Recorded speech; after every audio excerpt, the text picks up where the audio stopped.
War destroys lives, it traumatizes communities. And in many of the world's conflict zones, children are suffering the most. This is eastern Ghouta, a suburb of the Syrian capital Damascus last week. It's faced relentless bombardment after years of starve and surrender tactics. The human rights group Save the Children believes youngsters in war zones are now more at risk than at any time in the past 20 years. According to a new report by the organisation, 1 in 6 of the world's children live in conflict zones. That's 357 million children, a 75% increase since the early 1990s. Syria, Afghanistan and Somalia are the 3 most dangerous conflict-affected countries to be a child.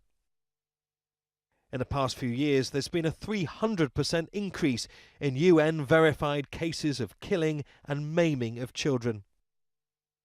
And around half of all children in conflict zones lack access to schools and health facilities.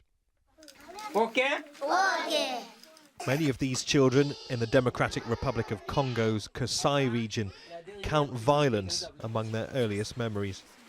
Militia have destroyed schools and homes across the region, and the UN says thousands of children have been forced to become soldiers.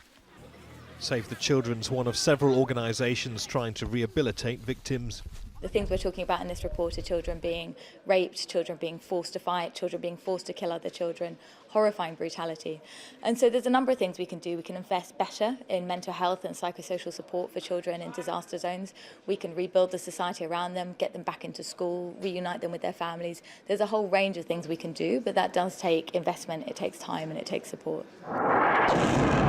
Despite greater international standards when it comes to protecting children, increasingly brutal tactics are being employed.